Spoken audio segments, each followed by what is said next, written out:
Hello friends, एक बार फिर से स्वागत है आपका अपने यूट्यूब के इस चैनल में। और इस चैनल के माध्यम से अभी हम यूपी बोर्ड के कक्षा 10 का गणित पढ़ रहे हैं, हिंदी माध्यम का। तो अभी हम अपने पार्ट 3 में चल रहे हैं, जिसका नाम है दो चर वाले रैखिक समीकरण युग्म। तो इसके हमने दो पार्ट और बना दिए हैं, पार्ट 1 और पार्ट 2। पार्ट 1 में हमने आपको बताया था कि किस तरह से हम मतलब ये दो चर वाले रैखिक समीकरण होते हैं, ये क्या होते हैं और किस तरह के होते हैं। उसके बाद में पार्ट 2 आया था, तो पार्ट 2 में हमने इसे बताया था, इसे हल करने की बीजगणितीय विधियां। तो इसके हल करने की बीजगणितीय 3 विधियां होती हैं। तो वो 3 विधियां कौन कौन सी हैं? तो नंबर 1 पे हमारी आ जाती है प्रतिस्थापन विधि, फिर उसके बाद में आ जाती है विलोपन विधि, फिर आ जाती है हमारी वज्रगुणन विधि। तो कल हमने आपको बताया था प्रतिस्थापन विधि, इससे पहले प्रतिस्थापन विधि को बताया था। अब उसके बाद में हम आज अपना स्टार्ट करेंगे विलोपन विधि की। आखिर ये जो रैखिक समीकरण होते हैं, इन्हें हल करने के लिए विलोपन विधि का किस तरह से प्रयोग किया जाता है। तो बड़ा ही सुंदर कॉन्सेप्ट है ये, और बहुत अच्छा लगेगा ये सब कुछ इन्हें हल करने में, और इंटरेस्ट भी आएगा। तो अगर अभी तक आप लोगों ने पार्ट 1 और पार्ट 2 नहीं देखे हों, तो उसका लिंक नीचे डिस्क्रिप्शन में दिया हुआ है, आप वहां पर जाएं और वहां पर देख सकते हैं उन्हें। तो आज हम इसके पार्ट 3 की तरफ बढ़ रहे हैं, तो चलिए शुरू करते हैं। तो ये विलोपन विधि क्या होती है? अच्छा, इससे पहले जो हमने प्रतिस्थापन विधि बताई थी, उस वाली विधि में क्या था? उसमें ये था कि जो हमारे पास में ये जो रैखिक समीकरण जो ये थी दी हुई दो रैखिक समीकरणों का युग्म था, और युग्म का मतलब क्या होता है? जोड़ा। तो जो ये रैखिक समीकरण का जो युग्म होता है दिया हुआ, ये जो होती हैं, ये दो चर पदों के साथ में बनी हुई होती हैं। एक चर पद ये है, हम बेसिकली यही मान रहे हैं, एक चर पद हमारा x है और दूसरा चर पद हमारा y है। ऐसी दूसरी वाली समीकरण में एक चर पद x, दूसरा चर पद y। तो इनमें क्या होता था प्रतिस्थापन विधि में कि किसी एक चर पद का हम मान निकाल लेते थे, और वही वाला मान निकाल के किसी दूसरे समीकरण में उसी चर पद के स्थान पर मान रख देते थे, और हमारा हल हो जाता था। तो जो वो विधि थी वो कहलाती थी हमारी प्रतिस्थापन विधि। और जो ये वाली विधि होगी वो होगी हमारी विलोपन विधि। तो इसमें क्या होगा, जैसा कि इसके नाम से ही समझ में आ रहा है हमारे कि विलोपन, विलोप का मतलब क्या होता है कि किसी एक चीज का एकदम से विलोप कर देना, मतलब कि उसको हटा देना। तो इसे हम किस तरह से करेंगे? तो चलिए इसे एक एग्जाम्पल के द्वारा समझ लेते हैं। तो हमारे पास में ये एक एग्जाम्पल है दिया हुआ, 3x + 2y बराबर में 11 और 2x + 3y बराबर में 4। मतलब एक एग्जाम के तौर पे आपको एक समझा रहे हैं, एग्जाम्पल के तौर पर। तो इसमें क्या होगा, सबसे पहले वही यहां पर हल डालेंगे, और जो हमारे पास में जो पहला समीकरण है दिया हुआ उसे नोट करेंगे। 3x + 2y बराबर 11, इसे मान लेंगे समीकरण नंबर 1। और उसके बाद फिर 2x + 3y बराबर में 4, इसे मान लेंगे समीकरण नंबर 2। ठीक है। अब इसमें हमें क्या करना है, जैसा कि ये जो दिया हुआ है विलोपन विधि से हम इसे हल कर रहे हैं। तो विलोपन विधि में क्या होता है, सबसे पहले ये जो कोई एक पद होता है दिया हुआ, चाहे भले फिर वो x हुआ या y हुआ, मतलब कोई सा भी एक चर पद हो दिया हुआ, उनमें से किसी एक को हटाना है। या तो आप x को हटा दीजिए तो सिर्फ y रह जाएगा, और y को हटा दीजिए तो x रह जाएगा। जो रह जाए उसका मान आ जाएगा निकल के, और जैसे ही उसका मान आएगा निकल के, उसे हम दोनों में से किसी एक समीकरण में रख देंगे और हमारा दूसरा मान भी आ जाएगा निकल के। ठीक है। तो चलिए हम इसे समझ लेते हैं अच्छे से। तो इसमें क्या करना पड़ेगा, देखो यहां पर ये दिया हुआ है 3x, और यहां पर है 2y, और यहां पर दिया हुआ है ये 2x, और यहां पर है 3y। अब देखो, या तो हम इसमें से ये x वाले पदों को दोनों को हटा दें, या फिर इसमें से हम ये y वाले पदों को हटा दें। तो हम क्या करेंगे उसके लिए, इसमें करेंगे कि समीकरण एक में गुणा कर दो, कितने से? 2 से। सभी को नहीं देखना है, हमें किसी एक पद को देखना है। जैसे हम ये x वाले पदों को अगर हम खत्म करना चाह रहे हैं, तो यहां पर देखो कितना है, 3x है, और यहां पर कितना है, 2x है। कुछ ऐसा करो कि ये जो 3x है और ये 2x है, मतलब जो ये x वाले पद हैं, ये दोनों आपस में बराबर हो जाए। जैसे कि हम 6 बोल दें, तो अगर जब हम यहां पर 6 करते हैं, तो हमारा यहां पर हो जाएगा 6x, और यहां पर हो जाएगा 6, यहां पर भी हो जाएगा 6x। तो क्या करेंगे, दोनों को आपस में घटा देंगे और फिर वो हल हो जाएगा। लेकिन उसके लिए हमें थोड़ी सी इसमें व्यवस्था करनी पड़ेगी। वो व्यवस्था किस तरह से करनी पड़ेगी उसे समझते हैं। कि समीकरण 1 में हम गुणा कर देंगे कितने से? 2 से, और समीकरण 2 में इसमें गुणा करनी पड़ेगी कितने से? इसे 6 बनाने के लिए। देखो, इसे 6 बनाने के लिए हमने इसमें कितने से गुणा की? 3 से। सभी पूरे को मत देखिए कि ये पूरी समय यहां पर क्या होगा या यहां पर क्या होगा, आप सिर्फ इसे देखिए। वो जहां पर हो उसे हम वैसे ही कर देंगे। यहां पर 6x करने के लिए हम इसमें 2 से गुणा करनी पड़ेगी, और यहां पर 6x करने के लिए हम इसमें 3 से गुणा करनी पड़ेगी। तो यहां पर 6x करने के लिए 2 से गुणा करनी है, तो हमने समीकरण 1 में गुणा कर दिया 2 से। सिर्फ हम एक पद में नहीं कर सकते, हमें पूरी समीकरण में गुणा करनी पड़ेगी। तो समीकरण 1 में हमने गुणा कर दिया 2 से, और समीकरण 2 में हम गुणा कर देंगे 3 से, और फिर उसके बाद में क्या कर देंगे, दोनों को आपस में घटा देंगे। देखिए कैसे करके,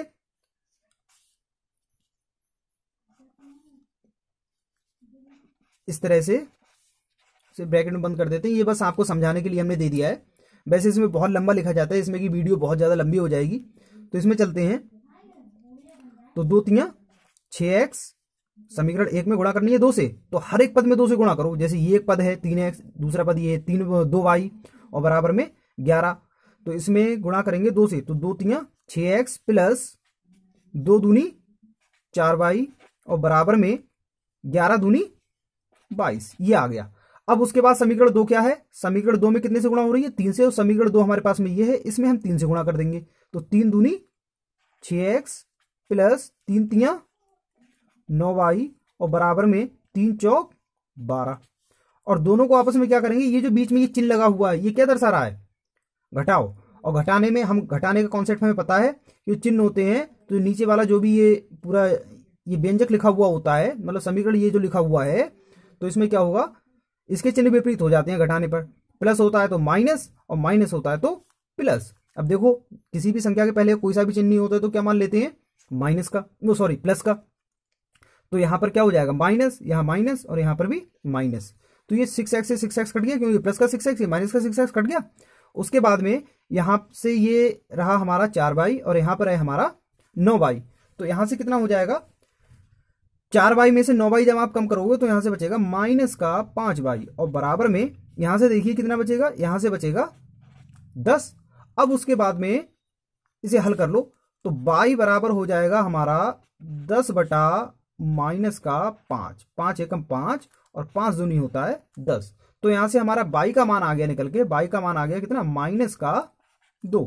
और जो ये y का मान आया है निकल के, जो ये y का मान आया है निकल के, ये वाला मान हम अब या तो समीकरण नंबर 1 में लगा दें या अपना समीकरण नंबर 2 में लगा दें, तो हमारा किस चीज का मान आ जाएगा, x का मान आ जाएगा। तो उसके लिए चलिए हम इसे ऐसी साइड में कर लेते हैं। तो समीकरण नंबर 1 में लगाओ या 2 में लगाओ y का मान। अब देखो ये गुणा वाला ये हमें नहीं देखना है, अब हमें सिर्फ इन्हीं समीकरण में डायरेक्ट मान लगा देना है। ये वाली गुणा और इतना सब कुछ समायोजन तो हमने सिर्फ इनमें से किसी एक चरपद को विलोप करने के लिए किया था, ध्यान से समझिएगा। इतना सब कुछ समायोजन हमने जो ये दिया हुआ है, ये हमने किसी एक चर पद को विलोप करने के लिए किया था, ठीक है। विलोपन विधि इसीलिए कहलाती है विलोपन विधि कि किसी एक चर पद का इसमें से विलोप हो जाता है। तो अब उसके बाद में क्या होगा कि जो y का मान है, y का मान समीकरण 1 में रखने पर, अब जैसे ही हम ये y का मान समीकरण नंबर 1 में रखेंगे तो देखिए क्या हो जाएगा, 3x प्लस 2 गुणा, और y का मान कितना है, माइनस का 2, तो माइनस का 2 और बराबर में हो जाएगा हमारा 11। तो यहां से हो जाएगा 3x प्लस माइनस माइनस 2 दूनी 4 और बराबर में हो गया 11। 4 को उठा के इधर ले जाओ, तो यहां से बचेगा 3x बराबर में 11 प्लस 4, और 3x बराबर में हो जाएगा कितना, 15, और x बराबर में हो जाएगा 15 बट्टा 3, 3 एकम 3, 3 पंजे 15। तो x बराबर में कितना आ गया हमारा 5, ठीक है। तो हमारे पास में एक ये जो x है, x का वैल्यू आ गया 5, और जो y है, y का वैल्यू आ गया हमारा माइनस का 2। और ये हमने कौन सी विधि से हल किया है, ये हमने हल किया है अपना विलोपन विधि से, ठीक है, समझ में आ गया। अब अगर आपसे बोल दे कि इसी वाली चीज मतलब जो आपने ये मान निकाले हैं, जो हमारे पास में ये जो मान निकल के आए हैं, x का मान माइनस का 2 और x का मान 5 और y का मान माइनस का 2, क्या आपकी ये मान सही हैं? कोई अगर आपसे पूछ लेगी कि क्या ये मान आपके सही हैं, तो इस वाली चीज की पुष्टि के लिए देखिए आपको क्या करना पड़ेगा, और ये वाला जो काम है वो सब आपको रफ कार्य में करना पड़ेगा। वैसे आपका क्वेश्चन तो हो गया ये हल, विलोपन विधि से ये वाला प्रश्न जो है हमारा हल हो गया। लेकिन अगर जब आपको इसके उत्तर की जांच करने को, अगर आपको कंफर्मेशन चाहिए कि क्या वास्तव में मेरा ये जो सवाल है वो ठीक है या नहीं है, मैं अपने उत्तर की जांच करना चाहता हूं, तो हमें क्या करना पड़ेगा, तो हमें सबसे पहले इन दोनों में से कोई सा भी एक जो समीकरण है उसे ले लो। और ये सब काम हमें रफ काम में करना है। तो हम अपना इसमें से कोई एक समीकरण ले लेते हैं। जैसे मान लीजिए हम यही वाला समीकरण ले लेते हैं, समीकरण 1। ये समीकरण 2 ले लो। तो समीकरण 2 है हमारे पास में 2x + 3y बराबर में 4। अब देखिए x की जगह आप x का मान लगा दीजिए और y की जगह आप y का मान लगा दीजिए। कहां से? जो अभी हमारे पास में ये जो मान आए निकल के, x की जगह x का मान और y की जगह x का मान 5 और y का मान -2। अब x की जगह आप x का मान लगाइए और y की जगह y का मान लगाइए। x बराबर कितना है दिया हुआ हमारे पास में 5 और y बराबर कितना है दिया हुआ हमारे पास में -2। अब देखिए क्या करना है हमें, 2 गुणा 5 प्लस 3 गुणा -2 और बराबर में क्या चल रहा है हमारा 4। ये हमारा ऐसे ही चलेगा। अब देखते हैं आगे क्या होता है इसमें। तो 2 पंजे कितना हो गया 10 प्लस माइनस माइनस और 3 दूनी कितना हो गया 6 और बराबर में 4। इस वाली चीज को हमें ऐसे ही रहना है, ऐसे ही रखना है अभी। तो अब देखिए 10 में से 6 गया तो कितना बचेगा, यहां से 4 बचेगा और यहां पर से भी कितना आ गया हमारा 4। ठीक, एक चीज तो ये तो कंफर्म हो गई कि समीकरण 2 तो जो है वो हमारी पूरी तरह से संतुष्ट हो रही है। लेकिन अभी क्योंकि जब इसमें LHS बराबर RHS आ गया, लेफ्ट हैंड साइड और राइट हैंड साइड, दायां पक्ष और बायां पक्ष दोनों आपस में बराबर आ गए, तो मतलब हमारे जो मान है निकले हुए ये दोनों मान एकदम से ठीक है। अब उसके बाद में अगर हमें और भी ज्यादा कंफर्मेशन चाहिए कि ये हमारा ठीक है, तो हम क्या करेंगे, समीकरण नंबर 1 में फिर से ये वाला मान लगा दो। तो ये सब कुछ काम किसमें करना है, रफ काम में। बाकी जो हमारा जो सवाल है वो तो हल यहीं पर हो गया है, जहां पर x का और y का मान निकल आया है। बस हम अपने उत्तर की जांच कर रहे हैं। तो समीकरण 1 में, समीकरण 1 क्या है दिया हुआ 3x + 2y बराबर में 11। और चूंकि हमें x का वैल्यू दिया हुआ है 5 और y का वैल्यू दिया हुआ है -2, अब क्या करेंगे, x की जगह हम अपना x का मान लगाएंगे प्लस y की जगह y का मान लगा देंगे। बराबर में कितना हो जाएगा 11। तो यहां से हो जाएगा 3 पंजे 15 -2 दूनी 4 और बराबर में हो गया 11। अब देखिए 15 में से 4 गया तो कितना बचेगा, 15 में से 4 गया तो हमारे पास में बचेगा 11 और बराबर में 11। इसकी भी देखिए LHS बराबर RHS है, दाएं पक्ष और बाएं पक्ष दोनों आपस में बराबर है, इसके भी बराबर है। तो इसका कहने का मतलब ये है कि जो हमारे x का मान आया है और जो हमारा y का मान आया है, ये दोनों मान हमारे सही हैं। ठीक है, तो आज ये आपकी 2 विधियां कंप्लीट हो गई। कौन कौन सी, प्रतिस्थापन विधि और विलोपन विधि। उम्मीद करते हैं कि आपको ये अच्छे से समझ में आ गया होगा। और कल हम अपनी शुरू करेंगे, कल से मतलब है आगे की जो हमारी वीडियो आएगी उसमें हम अपनी शुरू करेंगे वज्रगुणन विधि, और बहुत ही अच्छे तरह से इसे करेंगे। और तीनों विधियां सीख लेने के बाद में हम हर एक सवाल को इन तीनों विधियों के द्वारा हल करेंगे प्रैक्टिस के लिए।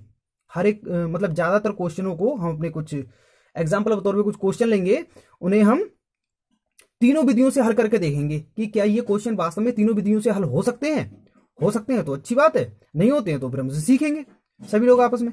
तो उम्मीद करते हैं कि आज का वीडियो आपको पसंद आया होगा। पसंद आया हो तो इसे लाइक कीजिएगा और ऐसे ही इंटरेस्टिंग वीडियो के लिए हमारे चैनल को सब्सक्राइब भी कर लीजिएगा। तो मिलते हैं इसी के साथ अपने नेक्स्ट इंटरेस्टिंग वीडियो में, तब तक के लिए थैंक यू।